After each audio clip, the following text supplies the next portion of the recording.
What is up, YouTube? Welcome back to the channel. Panda here. And today we have a pretty interesting video. I decided to sort of start a new series that I want to see if this works out. It's going to be called the Community Spotlight.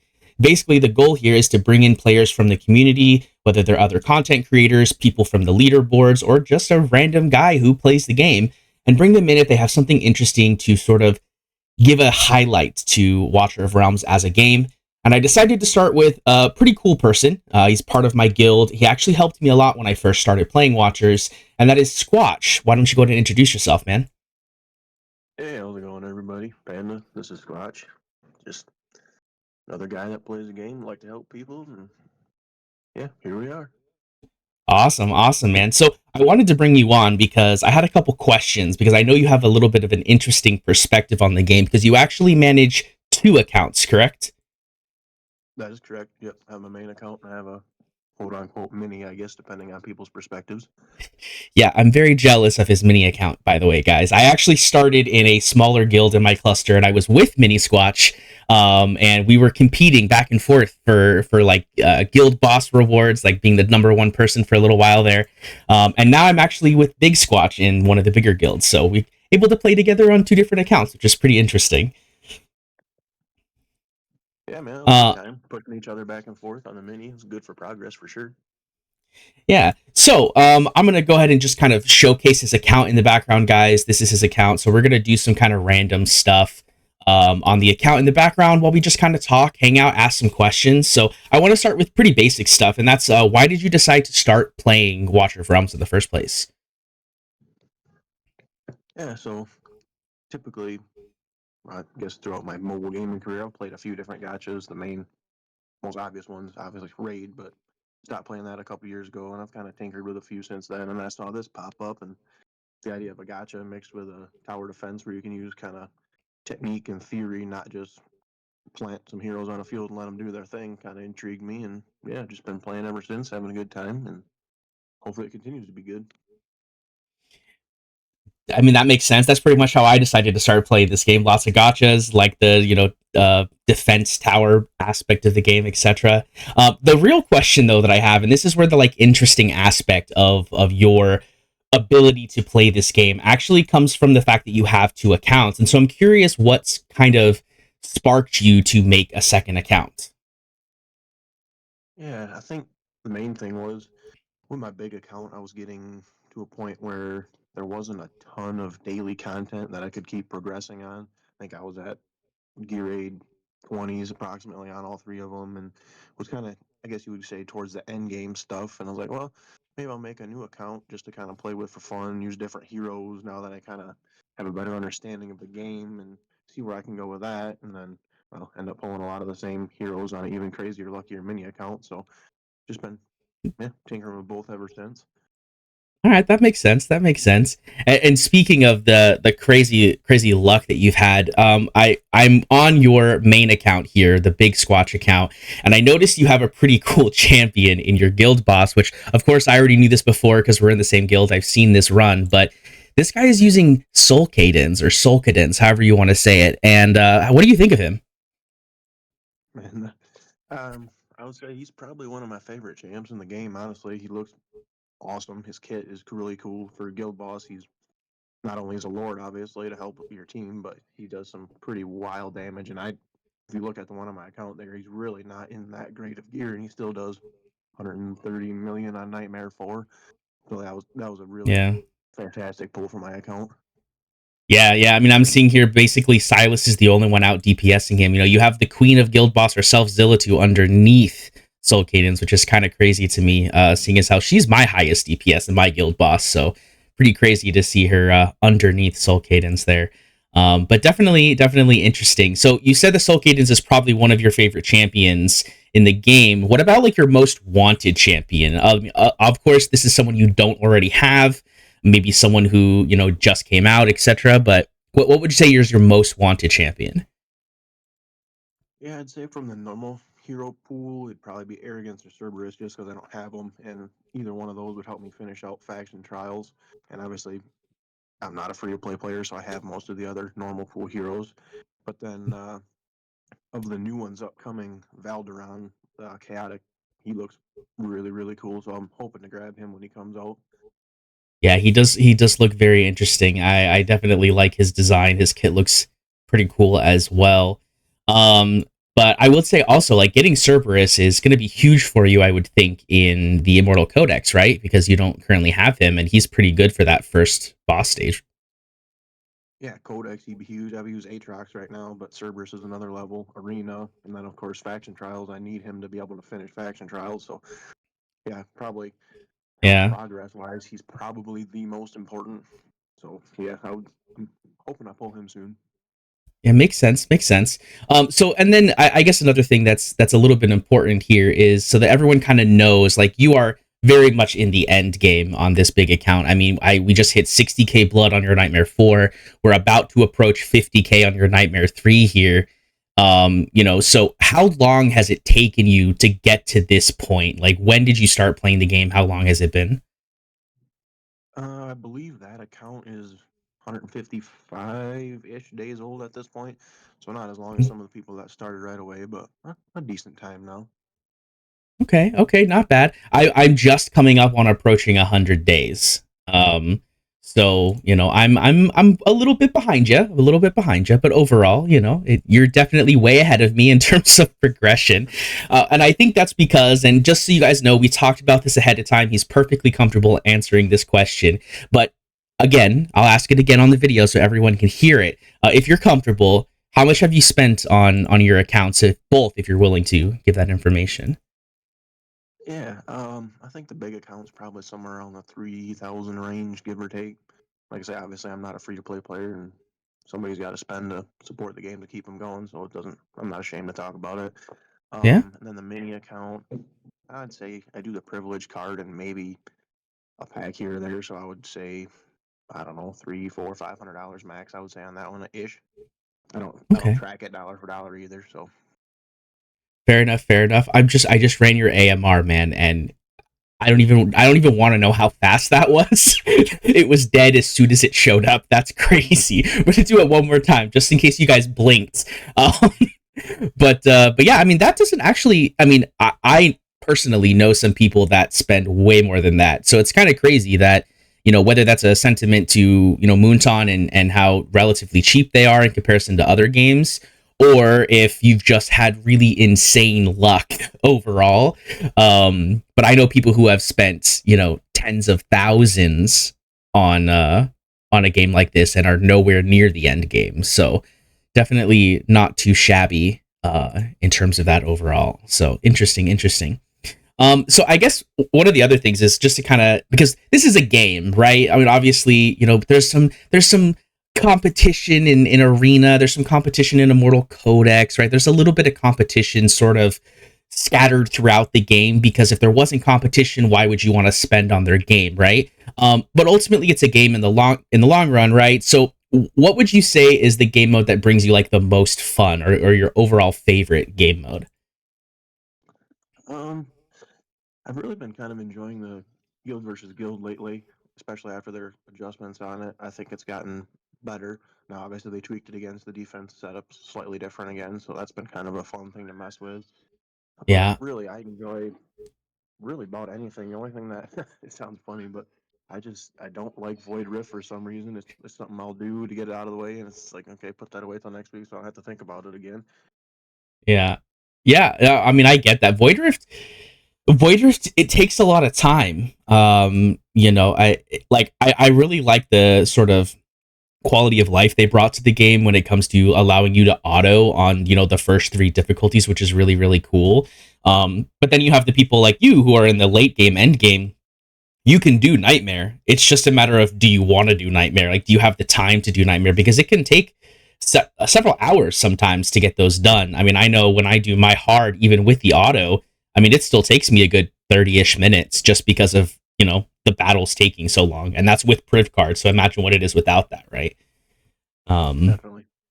but yeah, and I would say also in regards to your, you really like that GVG game mode. I really like GVG game mode as well. And we're actually kind of both on like the prep team, I guess, sort of like the mind, the hive mind of how should we do things in our GVG, and we have some interesting conversations in there about kind of like how to change our defenses up. It's really fun to just be able to sit around with like-minded people and be like, hey, this is really cool.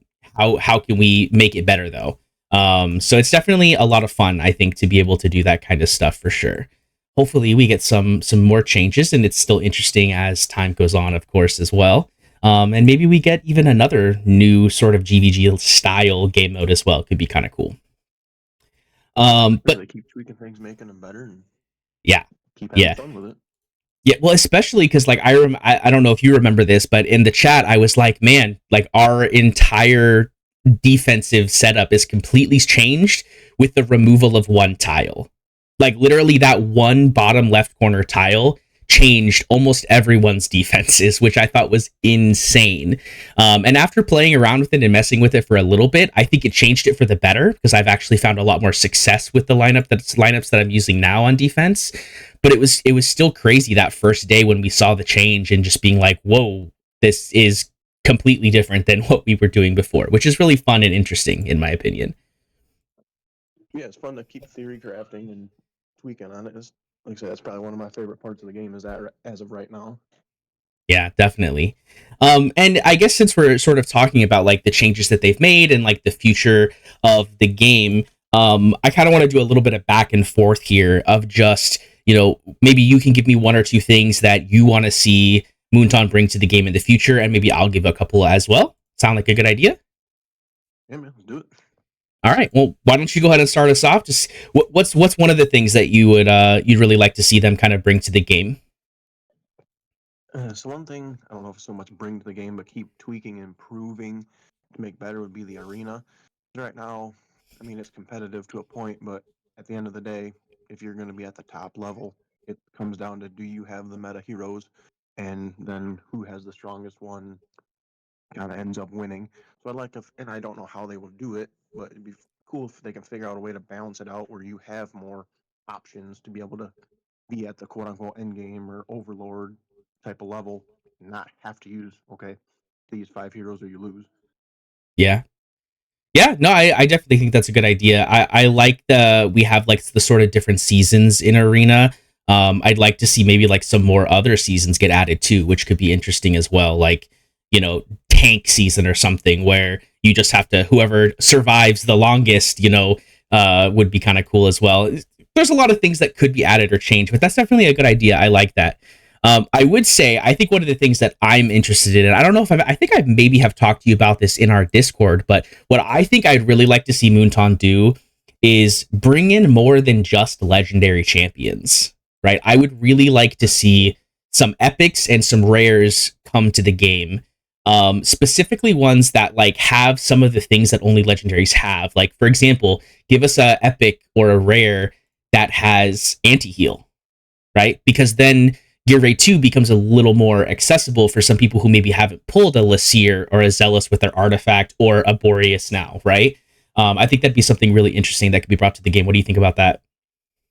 Yeah, that'd be cool. And maybe obviously say with the anti-heal one, okay, they do anti-heal but don't do a lot of damage, or maybe don't do as much anti-heal. So legendary is still obviously a better pull, but Right, with enough right.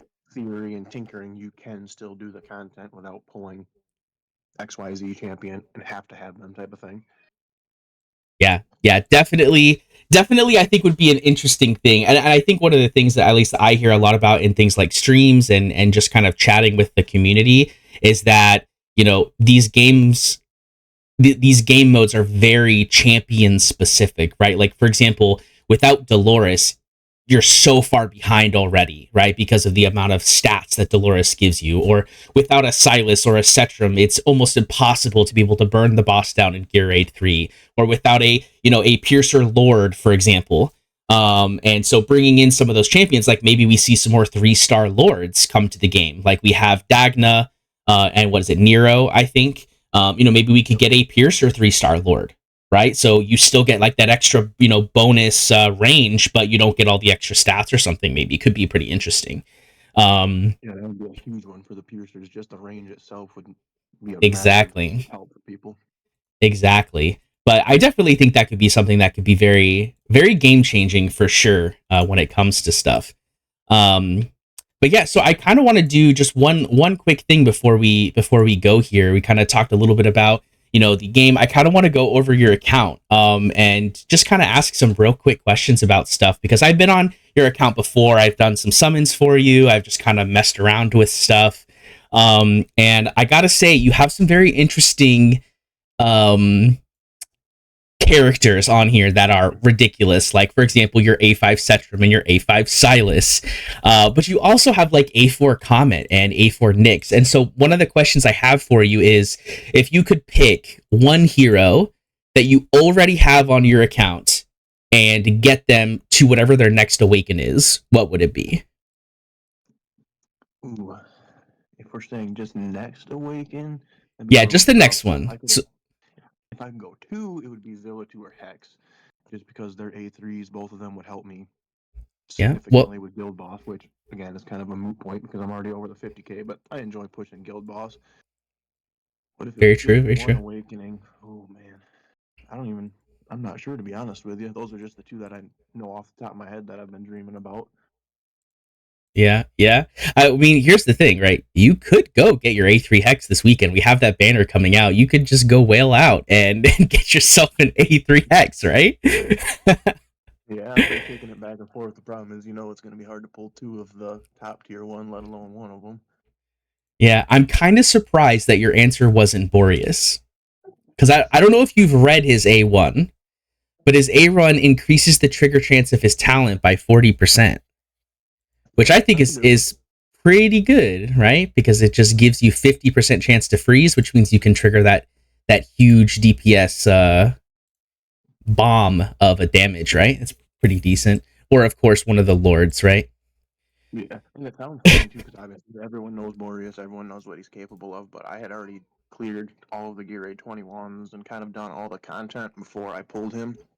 So I honestly have hardly used him other than trying to speed run GR1 a little bit, pairing him and Ardia and a couple other people.